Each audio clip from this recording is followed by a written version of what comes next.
नमस्कार, आदाब, सत श्री अकाल दोस्तों, स्वागत है आप सभी का मेरे चैनल पे।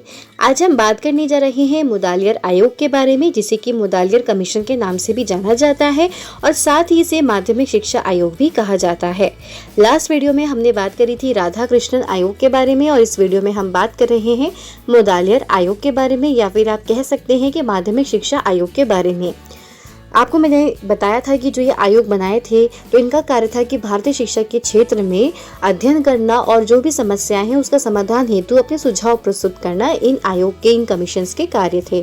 तो देखिए, माध्यमिक शिक्षा आयोग के बारे में हम पढ़ रहे हैं। तो माध्यमिक शिक्षा आयोग 1952 से 1953 का भारतीय शिक्षा में बहुत ही महत्वपूर्ण योगदान है।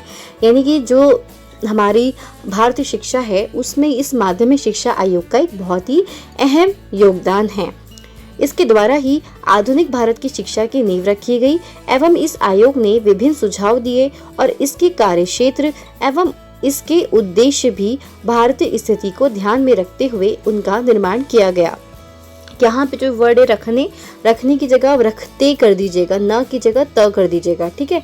यानी कि इस आयोग ने क्या किया था कि उस समय हमारे भारत की जो परिस्थिति थी, ठीक है, तो उस स्थिति को ध्यान में रखते हुए इन्होंने भारतीय शिक्षा के संदर्भ में जो भी सुझाव दिए थे, ठीक है, तो वो जो सुझाव थे तो भारत की स्थिति को ध्यान में रखते हुए दिए गए थे। अब हम बात करेंगे कि आखिर ये माध्यमिक शिक्षा आयोग जो है ये बना कैसे, तो उसका एक परिचय के बारे में हम अध्ययन कर लेते हैं।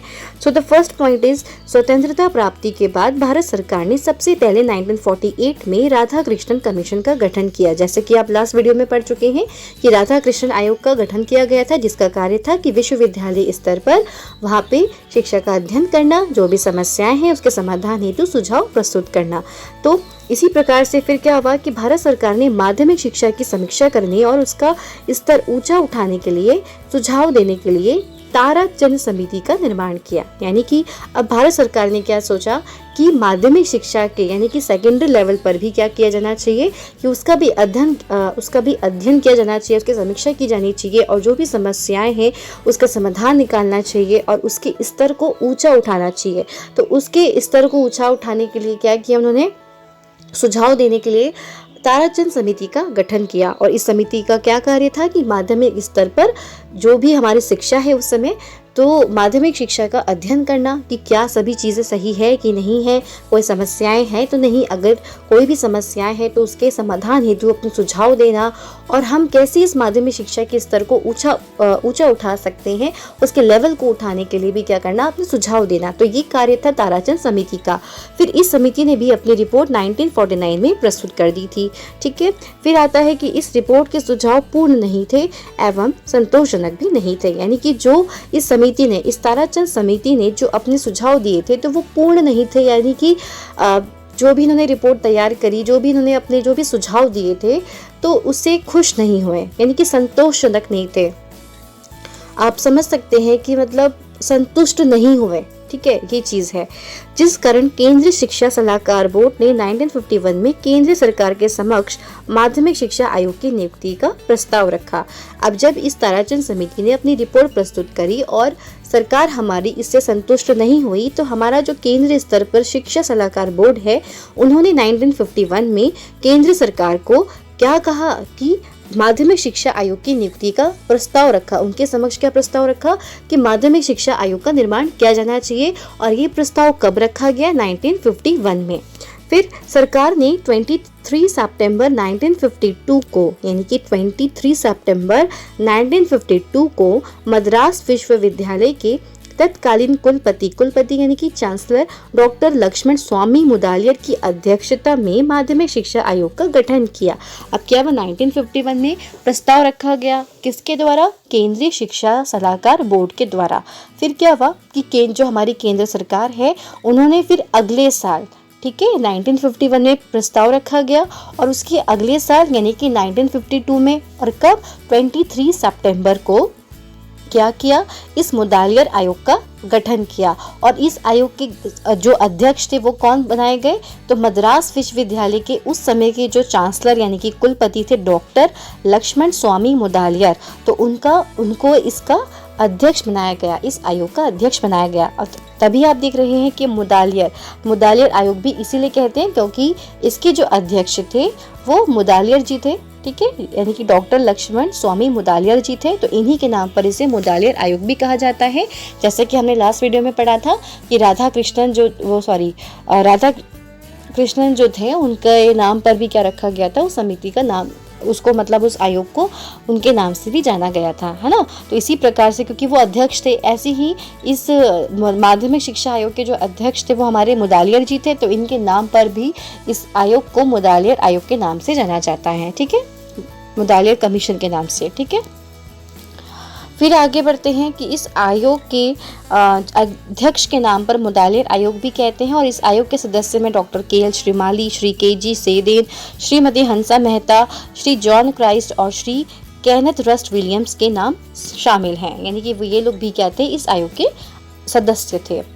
फिर आगे बढ़ते हैं कि आयोग के निर्माण के उद्देश्य, कार्यक्षेत्र, यानी कि commissions, AIIMS and commissions, workplace area. तो इनके उद्देश्य क्या थे उसके बारे में हम पढ़ लेते हैं कि जो हमारा ये माध्यमिक शिक्षा आयोग है इसके उद्देश्य क्या थे कि भारत के सभी राज्यों में माध्यमिक स्तर पर छात्र अनुशासन की समीक्षा करना और उसमें सुधार के लिए सुझाव देना। अब देखिए इनका क्या उद्देश्य था। पहला उद्देश्य ये था कि जो भारत के जितने भी राज्य हैं, ठीक है, तो उन सभी राज्यों में क्या होना चाहिए कि जो हमारा सेकेंडरी लेवल है माध्यमिक स्तर पर छात्र अनुशासन की समीक्षा करना और उसमें अगर कोई भी समस्याएं हैं तो उसमें सुधार के लिए अपने सुझाव देना। अब यहाँ पे जो ये वर्ड आ रहा है ना, अनुशासन की बात हो रही है, तो यहाँ पे कुछ लोग काफ़ी कंफ्यूज हो जाएंगे, जैसा कि मैं भी हो गई थी अपने टाइम पे। देखिए जो अनुशासन, जिसे कि हम इंग्लिश में डिसिप्लिन बोलते हैं, एक तो अनुशासन होता है वो जो आपकी स्कूल में फॉलो किया जाता है, जैसे कि टाइम से आना, अपने क्लास में बैठना, इधर उधर नहीं घूमना, है ना, और टीचर्स का कहना मानना, होमवर्क करके लाना। तो ये सब एक डिसिप्लिन का पार्ट होता है ना। तो मैं भी ये सोचती थी कि ये डिसिप्लिन है, लेकिन बीएड में हमारा एक सब्जेक्ट आता है अंडरस्टैंडिंग डिसिप्लिन करके। तो जब ये सब्जेक्ट आया तो मैं थोड़ा सा सोच रही थी कि ये डिसिप्लिन वही वाला डिसिप्लिन है जो स्कूल में चलता है। काफ़ी टाइम तक मुझे समझ ही नहीं आया कि मैं पढ़ क्या रही हूँ, लेकिन खैर उसके बाद मेरा क्लियर हो गया कि यहाँ पे जो अनुशासन है इसका मतलब है कि आपको जो पढ़ाया जा रहा है सिलेबस, उस सिलेबस की बात हो रही है कि क्या वो जो सिलेबस है वो ठीक है, आपके अनुकूल है या नहीं है, ठीक है। आपका जो सिलेबस है, जो आपके सब्जेक्ट हैं, जो भी उसमें कंटेंट है, वो आपके हिसाब से ठीक है कि नहीं है, आपके लेवल का है कि नहीं है। तो उसी की क्या करना, समीक्षा करना, या आप कह सकते हैं कि जांच पड़ताल करना, उसका अध्ययन करना, और उसमें अगर कोई भी समस्याएं हैं तो उसके समाधान हेतु अपने सुझाव प्रस्तुत करना। ये पहला उद्देश्य है हमारे माध्यमिक शिक्षा आयोग का। तो आई होप आप यहाँ पे जो ये वर्ड है अनुशासन का, तो इसको आप अच्छे से समझ गए होंगे, ठीक है। फिर है भारत के सभी राज्यों की माध्यमिक शिक्षा के प्रशासन एवं संगठन का अध्ययन करना और उसमें सुधार हेतु सुझाव देना, यानी कि वहाँ का जो एडमिनिस्ट्रेशन है वो किस तरह से मतलब बच्चों को हैंडल किया जा रहा है, वहाँ का जो प्रशासन है वो ठीक तरीके से है कि नहीं है। तो इसके क्षेत्र में भी आपको अध्ययन करना है और उसमें सुधार हेतु सुझाव देना, ये भी इनका उद्देश्य था। फिर भारत के सभी राज्यों में माध्यमिक शिक्षकों के वेतनों और सेवा शर्तों का अध्ययन करना एवं उनमें सुधार हेतु अपने सुझाव देना, यानी कि जो सेकेंडरी लेवल के जो टीचर्स हैं तो उनकी सैलरी को भी निश्चित करना कि भाई वो सेकेंडरी लेवल के टीचर्स हैं तो उनकी क्या सैलरी होनी चाहिए, उनको क्या सुविधाएं मिलनी चाहिए, क्या नहीं मिलनी चाहिए। तो इन सब चीज़ों का अध्ययन करना और अपने सुझाव देना, ये भी इनके उद्देश्य थे। फिर भारत में माध्यमिक शिक्षा की समस्याओं का अध्ययन करना और उनके समाधान हेतु सुझाव प्रस्तुत करना, विद्यालयों की स्थिति का अध्ययन करना एवं उनमें सुधार हेतु सुझाव देना कि जो विद्यालय है वो किस प्रकार का है, वहाँ पे बच्चों के बैठने हेतु उचित व्यवस्था है कि नहीं है। तो जो भी हमारे स्कूल्स होते हैं तो उसमें ये सारी क्वालिटीज़ देखी जाती हैं कि क्या वो स्कूल जैसा होना चाहिए वो वैसा है या नहीं है। तो इसके क्षेत्र में भी अध्ययन करना और अपने सुझाव प्रस्तुत करना। फिर भारत में माध्यमिक शिक्षा के उद्देश्य, पाठ्यक्रम और शिक्षा स्तर का अध्ययन करना और उसमें सुधार हेतु सुझाव देना। भारत में माध्यमिक शिक्षा की परीक्षा प्रणाली का अध्ययन करना एवं उसमें सुधार हेतु सुझाव देना। परीक्षा प्रणाली आप समझ गए हैं कि भाई जो एग्ज़ाम होना चाहिए तो वो एग्ज़ाम सिस्टम किस तरीके से होना चाहिए, कि आपको किस तरह से उनके एग्ज़ाम्स लेने हैं, ठीक है। तो इस सब चीज़ का अध्ययन करना और उसमें भी क्या करना, अगर कोई भी समस्या है तो सुधार हेतु सुझाव देना। भारत की माध्यमिक शिक्षा के स्तर का अध्ययन करना एवं छात्रों की स्थिति का अध्ययन कर उसमें सुधार हेतु सुझाव प्रस्तुत करना, ये भी भारतीय जो हमारा माध्यमिक शिक्षा है उसके उद्देश्य के अंतर्गत आता है। फिर है साथ ही जैसे कि मानवीय गुणों का विकास करना, आदर्श नागरिक तैयार करना, भारत की तत्कालीन माध्यमिक शिक्षा की स्थिति का अध्ययन करके उस पर प्रकाश डालना, माध्यमिक शिक्षा का प्राथमिक, बेसिक तथा उच्च शिक्षा के संबंध में अध्ययन करना, सुझाव देना, विभिन्न प्रकार के माध्यमिक विद्यालयों का पारस्परिक संबंध, भारत में तत्कालीन माध्यमिक शिक्षा की स्थिति का अध्ययन कर उसके संबंध में सुझाव देना। ये शायद 2 बार हो गया है, ठीक है, तो ये आप समझ गए हैं। फिर आगे हम बढ़ते हैं कि माध्यमिक शिक्षा के पुनर्गठन हेतु नया प्रारूप यानी कि new format for restructuring secondary education. माध्यमिक शिक्षा की अवधि 7 वर्ष की होनी चाहिए। इसका प्रारंभिक शिक्षा की कक्षा 5 उत्तरण के बाद होना चाहिए, यानी कि क्या कहा कि जो हमारा सेकेंडरी लेवल होना चाहिए वो लगभग 7 साल का होना चाहिए, और कब होना चाहिए, 5th क्लास के बाद, यानी कि जब आप 5th क्लास पास कर लेते हैं उसके बाद आपका 6th क्लास से 12th क्लास तक आपका क्या होता है कि सेकेंडरी लेवल शुरू हो जाता है। तो पर्याप्त संख्या में पॉलिटेक्निक और टेक्निकल विद्यालयों की स्थापना की जानी चाहिए। माध्यमिक शिक्षा की यह अवधि 2 भागों में विभाजित होनी चाहिए। पहला भाग 3 वर्ष तक जूनियर शिक्षा तथा दूसरे भाग में 4 वर्ष तक उच्च माध्यमिक शिक्षा, या फिर आप कह सकते हैं 6, 7, 8 हो गया आपका ये हो गया जूनियर लेवल का, जूनियर सेकेंडरी लेवल, और आपका 9th क्लास से 10th क्लास तक आपका 4 साल का हो गया आपका हायर सेकेंडरी लेवल। यानी कि आप यहाँ पे सॉरी स्पेस नहीं है, यहीं पे कर लेते हैं। फिर भी देखिए इन्होंने क्या कहा कि जो हमारी माध्यमिक शिक्षा होनी चाहिए तो वो 2 भागों में विभाजित की, एक होनी चाहिए 3 साल, एक होती है 4 साल। 3 साल में आपकी हो जाएगी 6, 7, 8, ये हो जाएगी आपकी जूनियर लेवल की सेकेंडरी लेवल, ठीक है, जूनियर सेकेंडरी लेवल, ठीक है। और 9 से लेकर 12 तक आपका क्या हो जाएगा, हायर सेकेंडरी लेवल। तो इन्होंने जो हमारी ये माध्यमिक शिक्षा है इसको जैसे कि 7 साल का बताया और कहा कि ये 7 साल भी 2 पार्ट्स में डिवाइड होने चाहिए, जिसमें कि पहला पार्ट आता है 3 साल का, जिसमें 6th क्लास से 8th क्लास तक होना चाहिए, जो कि आपका जूनियर सेकेंडरी लेवल होता है। और फिर आपका कहा कि जो 4 साल का है वो आपका 9 to 12 यानी कि हायर सेकेंडरी लेवल होना चाहिए। तो इन्होंने ये बात कही। साथ ही इन्होंने कहा कि 11वीं एवं 12वीं कक्षा के इंटरमीडिएट कक्षा को बदलकर 11वीं कक्षा को हाई स्कूल तथा 12वीं कक्षा को विश्वविद्यालय से जोड़ दिया जाना चाहिए। स्नातक पाठ्यक्रम यानी कि जो आपका ग्रेजुएशन होना चाहिए वो 3 वर्ष का कर दिया जाना चाहिए, जैसा कि अभी भी है। इसके साथ ही माध्यमिक कॉलेजों से विश्वविद्यालयों में प्रवेश लेने वाले छात्रों के लिए 1 वर्ष का पूर्व विश्वविद्यालय पाठ्यक्रम रखा जाना चाहिए। ये इन्होंने कहा। कक्षा 11 तक पास होने वाले छात्रों को विभिन्न व्यावसायिक एवं प्राविधिक संस्थानों में प्रवेश की अनुमति दी जानी चाहिए। ग्रामीण विद्यालयों में कृषि शिक्षा पर विशेष प्रबंध होना चाहिए।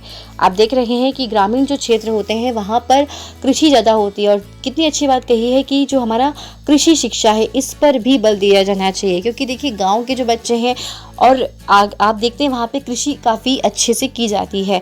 तो अगर बच्चे उसके बारे में अच्छे से शिक्षा ग्रहण करेंगे तो आगे अपने भविष्य में वो कृषि के क्षेत्र में भी काफ़ी विकास कर सकते हैं और अपना जीवन यापन करने हेतु कोई भी कार्य कर सकते हैं कृषि से संबंधित, है ना। तो कृषि शिक्षा पर भी इन्होंने बल दिया, और साथ ही कहा कि उद्यान कला, पशुपालन, कुटीर उद्योग की शिक्षा का प्रबंध भी किया जाना चाहिए। यानी कि ये पॉइंट तो काफ़ी अच्छा है कि कृषि शिक्षा पर भी बल दिया, और जो हमारा उद्यान कला होती है, जैसे कि हम उद्यान लगाते हैं, बगीचे लगाते हैं, तरह तरह के उसमें पेड़ पौधे फ्रूट्स के लगाते हैं, तो उस सब चीज़ों की भी एक कला होती है, यानी कि उसको करने के भी एक तरीका होता है, तो उसके बारे में भी बच्चों को ज्ञान दिया जाना चाहिए। पशुपालन कैसे करते हैं उसके क्षेत्र में भी, कुटीर उद्योग भी, उसकी शिक्षा पे भी बल दिया। और ये सारी चीज़ें ही बहुत ही इंपॉर्टेंट है कि अगर आगे चल के मतलब ऐसा ना हो कि जो बच्चे हैं कि केवल नौकरी के भरोसे ही बैठे रहें, बल्कि अगर बच्चों को इन सब चीज़ों का भी ज्ञान होगा तो वो अपना खुद का व्यवसाय कर सकते हैं, है ना। तो वो किसी अन्य पर भी निर्भर नहीं होंगे और वह अपना स्वयं का कार्य कर सकते हैं, ठीक है, इस पे बल दिया। फिर यह माध्यमिक स्तर पर कुछ विशेष आवासीय स्कूल भी खुल जाए जिसमें बच्चों को दोपहर का भोजन दिया जाए। योग्य छात्रों को छात्रवृत्ति दी जानी चाहिए, यानी कि जो बच्चे अच्छे हैं, अच्छे मार्क्स लाते हैं, अच्छा स्कोर करते हैं, तो ऐसे बच्चों को क्या करना चाहिए, स्कॉलरशिप भी दी जानी चाहिए। फिर है नेत्रहीनों, वाक मुख बंधित व्यक्तियों की शिक्षा के लिए भी विद्यालयों का प्रबंध होना चाहिए। जो लोग देख नहीं सकते हैं, जो बोल नहीं सकते हैं, तो उनके लिए भी क्या होने चाहिए, स्कूल होने चाहिए, ताकि वे भी वहाँ पे अच्छे से पढ़ाई कर सकें। क्योंकि जो हमारे ये दिव्यांग छात्र होते हैं तो उनके लिए अगर अलग स्कूल्स होते हैं तो उनके लिए टीचर्स भी अलग होते हैं और उनको उनकी कैपेसिटी के अनुसार उनको अलग तरीके से पढ़ाया जाता है। और आप देखते हैं कि आए दिन आप लोग सोशल मीडिया पे देखते ही हैं कि दिव्यांग छात्र भी क्या है, मतलब काफ़ी अच्छी पोस्ट पे जा रहे हैं, आगे बढ़ रहे हैं, और ये सब क्या है, उनकी मेहनत है, यानी कि वो भी किसी से कम नहीं है। ठीक है, तो यही चीज़ है कि उनके लिए भी देखिए स्कूल है। आप देखिए उनके लिए स्कूल है, आप देख सकते हैं कि हमारे देहरादून में भी ब्लाइंड स्कूल देखने को मिलता है, हमारा राजपुर रोड पे, है ना। तो क्या होगा कि ये बच्चे भी क्या है, समाज से दूर नहीं होंगे, बल्कि समाज में रहकर ये भी अपना विकास करेंगे। और साथ ही जब इनको ज्ञान होगा, ये शिक्षा ग्रहण करेंगे, तो ये किसी अन्य पर निर्भर नहीं रहेंगे, बल्कि आगे चल के जॉब करेंगे, इन्हें किसी दूसरे पर डिपेंड भी नहीं होना पड़ेगा, और ये अपने पैरों पर खड़े हो जाएंगे और ये किसी पर निर्भर नहीं होंगे, अपना कार्य कर सकते हैं ये भी, है ना। तो उनकी शिक्षा पर भी बात की गई कि इनकी शिक्षा हेतु भी विद्यालय का प्रबंध किया जाना चाहिए, ये भी बहुत ही अच्छी बात कही है इस आयोग ने। फिर सरकार के द्वारा उद्योगों पर उद्योग शिक्षा कर लगाकर इससे प्राप्त धन टेक्निकल शिक्षा विस्तार पर खर्च करना चाहिए। ये क्या नहीं आएगा यहाँ पे, खर्च करना चाहिए, यानी कि जो हमारे उद्योग होते हैं तो इन पे भी कर, मतलब यहाँ पे ये है कि टैक्स की बात हो रही है कि इन पे टैक्स लगाना चाहिए, जो हमारे उद्योग वगैरह हैं, और जो से पैसा मिलता है उस टैक्स के थ्रू जो पैसा मिलता है तो उसको टेक्निकल लाइन में लगाना चाहिए। उस पैसे को टेक्निकल जो हमारी एजुकेशन है उस पर खर्च किया जाना चाहिए। ठीक है, ये भी बात कही। और साथ ही बालक बालिकाओं की शिक्षा में विशेष अंतर की आवश्यकता न होने पर भी बालिकाओं के लिए गृह विज्ञान के अध्ययन की समुचित व्यवस्था आवश्यक रूप से होनी चाहिए। तो ये कुछ एम्स थे हमारे माध्यमिक शिक्षा आयोग के। अब हम बात करते हैं कि इन्होंने भाषा के अध्ययन के लिए क्या सुझाव दिए। तो भाषा को बढ़ाने के लिए 5 भाषा समूह पर विचार करना चाहिए इन्होंने कहा। एक है हमारी मातृभाषा, फिर है संघीय भाषा यानी कि रीजनल लैंग्वेज, देखिए मातृभाषा, संघीय भाषा, प्रादेशिक भाषा यदि वह मातृभाषा ना हो, शास्त्रीय भाषाएं जैसे कि संस्कृत, अरबी, लैटिन और फारसी, अंग्रेजी अंतर्राष्ट्रीय भाषा की इन्होंने बात करी। इन्होंने कहा कि विद्यालय पाठ्यक्रम में हिंदी अनिवार्य होना चाहिए क्योंकि यह केंद्र की सरकारी भाषा है। इसके साथ ही आयोग ने पाठ्यक्रम में संस्कृत को भी उचित स्थान देने का सुझाव दिया, यानी कि संस्कृत को भी उचित स्थान दिया जाए, ये भी सुझाव दिया इन्होंने। फिर माध्यमिक स्तर पर शिक्षण का माध्यम मातृभाषा या प्रादेशिक भाषा हो। माध्यमिक स्तर पर अंग्रेजी का अनिवार्य विषय बना रहना चाहिए क्योंकि यह राष्ट्र और अंतर्राष्ट्रीय महत्व की भाषा है। तो इन्होंने भाषा की भी बात करी, जबकि हमारा जो राधा कृष्णन आयोग था उन्होंने इसकी बात नहीं करी थी कि किस भाषा में पढ़ाया जाना चाहिए बच्चों को। फिर पाठ्यक्रम के विषय के बारे में अगर हम बात करते हैं तो मिडिल और जूनियर हाई स्कूल के जो सब्जेक्ट्स होने चाहिए, जैसे कि शारीरिक शिक्षा जैसे कि आप फिजिकल एजुकेशन कहते हैं, सामान्य विज्ञान जैसे कि आप सोशल स्टडीज़ कहते हैं, कला एवं संगीत यानी कि आर्ट्स एंड म्यूज़िक की बात कर रहे हैं, भाषाएं यानी कि लैंग्वेजेस, गणित यानी कि मैथ्स, शिल्प, सामाजिक विज्ञान, तो ये सब चीज़ों की बात करी है। ये सामान्य विज्ञान मतलब जनरल साइंस है और ये सामाजिक विज्ञान यानी कि सोशल साइंस। ठीक है, फिर topics at higher secondary level, यानी कि जो आपके सेकेंडरी लेवल पर कौन कौन से आपके टॉपिक्स होने चाहिए, विषय होने चाहिए, भाषाएं, सामाजिक अध्ययन, सामान्य विज्ञान और हस्तशिल्प। साथ ही इन्होंने कहा कि सभी विषयों के अंतर्गत 7 समूह होंगे, मानव विज्ञान, प्राविधिक यानी कि टेक्निकल, विज्ञान, वाणिज्य यानी कि कॉमर्शियल, कृषि विज्ञान, दलित कला यानी कि ग्राफिक आर्ट्स एंड गृह विज्ञान की इन्होंने बात करी। साथ ही यहाँ पे भाषा एवं मूल्यांकन संबंधी सुझाव, छात्रों की सर्वांगीण प्रगति एवं उपलब्धियों को जानने के लिए समय समय पर उनके द्वारा किए गए कार्यों को अभिलेखों का भी मूल्यांकन करना चाहिए। अंतिम मूल्यांकन में आंतरिक परीक्षा और विद्यालय अभिलेखों को महत्व देना चाहिए। जैसे कि हम कहते हैं ना, बीएड में हम पढ़ते हैं फॉर्मेटिव असेसमेंट, समेटिव असेसमेंट, है ना, तो वही चीज़ है कि वो भी किया जाना चाहिए, असेसमेंट भी किया जाना चाहिए। फिर है अध्यापकों की नियुक्ति एवं सेवाएं के बारे में क्या कहा इन्होंने। ये सभी विद्यालयों में अध्यापक चयन के लिए एक तरह की पद्धति अपनाई जानी चाहिए।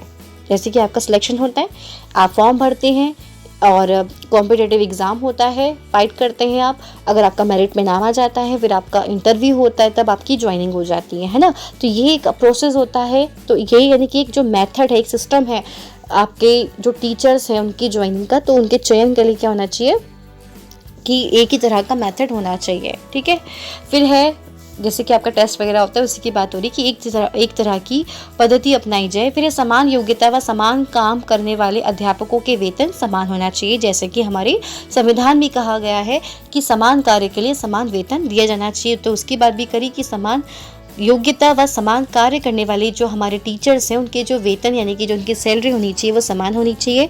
शिक्षकों की प्राइवेट ट्यूशन की प्रथा समाप्त कर दी जानी चाहिए, क्योंकि भाई जो हमारे ये गवर्नमेंट टीचर्स होते हैं तो इनकी सैलरी ही कितनी अच्छी खासी होती है। तो लेवल के हिसाब से भी देखा जाए तो देखिए, अगर बात करी जाए तो लगभग इनकी 30-35 से तो स्टार्टिंग कम ही नहीं हो, मतलब इससे कम स्टार्टिंग नहीं होती, बल्कि 30-35 से ही स्टार्टिंग होती है और आगे चल के 50,000 60,000 तक पहुंच जाती है ना सैलरी। तो जब इतना कमा ही रहे हैं तो प्राइवेट ट्यूशन की प्रथा समाप्त की जानी चाहिए, ऐसा इन्होंने कहा है। और शायद अभी भी कुछ टीचर्स तो करते ही होंगे, कौन देखने जा रहा है, लेकिन इन्होंने बात कही थी कि शिक्षकों की प्राइवेट ट्यूशन की प्रथा समाप्त कर दी जानी चाहिए। प्रशासन एवं वित्त संबंधी सुझाव के लिए इन्होंने कि केंद्र शिक्षा सलाहकार बोर्ड की तरह प्रत्येक प्रशासनिक ढांचा प्रांत यानी कि हमारे राज्य में भी प्रांतीय शिक्षा सलाहकार बोर्ड की स्थापना की जाए। यानी कि इन्होंने कहा कि जैसे कि केंद्रीय स्तर पर हमारा शिक्षा सलाहकार बोर्ड है, उसी प्रकार से सभी राज्यों में भी क्या होना चाहिए, प्रांतीय शिक्षा सलाहकार बोर्ड की स्थापना की जाए, जो समय समय पर प्रांतीय शिक्षा की व्यवस्था के संबंध में अपने सुझाव दें। यानी कि राज्य स्तर पर भी क्या की जानी चाहिए, राज्य यानी कि प्रांतीय शिक्षा सलाहकार बोर्ड की स्थापना की जाए। और इसका कार्य क्या होगा कि अपने राज्य में शिक्षा के क्षेत्र में पूरा मैनेजमेंट देखना, उसका जो भी समस्या है उसके समाधान करना, ये इनका कार्य हो। और फिर जिन प्रांतों में अभी तक माध्यमिक शिक्षा बोर्ड का गठन नहीं किया गया है उनमें इसका गठन किया जाए। शिक्षा निदेशक का कार्य शिक्षा मंत्री को शिक्षा के संबंध में सलाह देना है, ये तो एक अलग से एक्स्ट्रा पॉइंट हो गया है। फिर काम के घंटे और अवकाश की भी बात कही है, hours of working and vacations, उसकी बात करी है कि एक नियम के रूप में एक स्कूल में कार्य दिवसों की कुल संख्या 200 से कम नहीं होनी चाहिए। प्रति सप्ताह काम के घंटे कम से कम 35 अवधि प्रत्येक 45 मिनट के बारे में होना चाहिए। स्कूल को सप्ताह में 6 दिन नियमित रूप से काम करना चाहिए और आधे दिन में से एक दिन जब शिक्षक और छात्र अनौपचारिक रूप से मिल सकते हैं और विभिन्न पाठ्येतर और सामाजिक परियोजनाओं पर एक साथ काम कर सकते हैं। आमतौर पर वर्ष के दौरान उपयुक्त अवधियों पर 2 महीने का ग्रीष्मकाल और 10 से 15 दिनों का विराम होना चाहिए। जैसे कि आप देखते ही हैं कि जो आपका समर वेकेशन थोड़ा सा बड़ा हो जाता है, 1.5 महीने का या आपके पूरे 1 महीने की छुट्टियां पड़ती हैं आपके समर वेकेशन, और विंटर वेकेशन में आपकी 10 से 15 दिन की छुट्टियां होती हैं, वही बात कही गई है। और माध्यमिक शिक्षा आयोग की रिपोर्ट को वास्तव में शिक्षकों के लिए बाइबल कहा जाता है। ये एक बहुत इंपॉर्टेंट पॉइंट है, आपका यहाँ से कॉम्पिटेटिव एग्जाम्स में क्वेश्चंस भी बन सकता है कि शिक्षकों के लिए बाइबल किस आयोग की रिपोर्ट को कहा जाता है। तो आपका आंसर क्या होगा, माध्यमिक शिक्षा आयोग। ठीक है, तो जो ये माध्यमिक शिक्षा आयोग ने अपनी रिपोर्ट तैयार की गई थी, तो इस रिपोर्ट को शिक्षकों के लिए बाइबल कहा जाता है। यह भारत में शिक्षा के विकास में एक मील का पत्थर है। अपनी विभिन्न कमियों के बावजूद माध्यमिक शिक्षा प्रणाली में सुधार के लिए आयोग ने स्वर्णिम मार्ग प्रशस्त किया है और वर्तमान शैक्षिक प्रणाली में प्रमुख सिफारिशों को शामिल किया गया है। अब आप जानते हैं कि किसी ना किसी जो हर चीज़ें होती है, कुछ ना कुछ उसमें कमियां होती हैं, तो कुछ अच्छी चीज़ें भी होती हैं। तो पहले हम इसके मेरिट्स पढ़ लेते हैं, यानी कि आयोग के गुण। मेरिट्स ऑफ कमीशंस, गतिविधि आधारित शिक्षा यानी कि एक्टिविटी बेस्ड पे बात करी इन्होंने। जैसे कि हमने कहा था ना कि जो उद्योग धंधे होने चाहिए, मतलब इन्होंने एक्टिविटी बेस्ड पे बात करी कि जो भी हम बच्चों को पढ़ाएं तो वो एक्टिविटी करके पढ़ाएं। ठीक है, कृषि शिक्षा पर इन्होंने बल दिया। बाल केंद्रित यानी कि चाइल्ड सेंटर्ड एजुकेशन पे बात करी इन्होंने। माध्यमिक शिक्षा के उद्देश्यों की चर्चा करी, जैसे कि अभी हमने भी इसके एम्स पढ़े, हमने अभी माध्यमिक शिक्षा के बहुत सारे एम्स पढ़े। फिर शिक्षकों के वेतन और स्थिति में सुधार की बात करी। सह पाठ्यक्रम गतिविधियां, बाहरी परीक्षाओं पर अधिक तनाव नहीं दिया, बहुउद्देशीय विद्यालयों पर तनाव दिया, उद्योगों के पास तकनीकी स्कूल खोलने का सुझाव दिया। साथ ही इन्होंने कि जो हमारे उद्योग को तो उसी के आसपास हमारे टेक्निकल जो स्कूल्स होते हैं वो खोलने चाहिए, ताकि बच्चे प्रैक्टिकली किसी भी चीज़ को कर सकते हैं, है ना। तो ये भी एक अच्छा पॉइंट है। फिर माध्यमिक शिक्षा के दोष क्या हैं, यानी कि डिफेक्ट्स या जिसे आप डिमेरिट्स भी कहते हैं ऑफ सेकेंडरी एजुकेशन।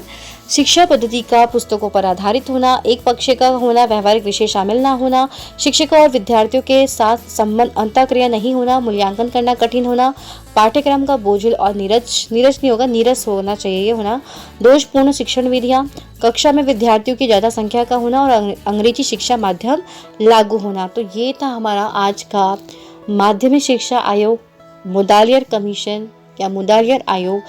तो ये आपका पूरा मैंने आप लोगों के साथ शेयर कर दिया है। और अगर आप लोगों को इसका PDF चाहिए तो आप लोग मेरे टेलीग्राम चैनल को ज्वाइन कर सकते हैं। जो मेरा चैनल है उसका जो लिंक है वो मैं डिस्क्रिप्शन में डाल दूँगी, तो आप उस चैनल का जो लिंक है उस पर क्लिक कर दीजिएगा। डायरेक्ट आप मेरे टेलीग्राम वाली चैनल पे पहुंच जाएंगे और वहां से आपको जो भी PDF चाहिए आप वहां से डाउनलोड कर सकते हैं। और मैं आशा करती हूँ कि आप लोगों के लिए ये वीडियोस थोड़े बहुत तो हेल्पफुल होंगे ही, और साथ ही आप बुक्स भी पढ़ती रहिएगा, हो सकता है, क्योंकि मैंने भी देखिए मैं ना एक जगह से कंटेंट नहीं लेती हूँ, मैं अलग अलग जगह से कंटेंट बनाती हूँ। जैसे कि मेरे पास अगर कोई बुक है तो मैं बुक से भी देखती हूँ, गूगल से भी देखती हूँ, तो मुझे उसमें जो पॉइंट्स लगते हैं कि गूगल से अच्छे मिल रहे हैं और बुक से मिल रहे हैं, तो मैं उन सब चीज़ों को मिक्स करके अच्छे से बनाती हूँ। नोट्स भी मैं ऐसे ही तैयार करती थी अपने।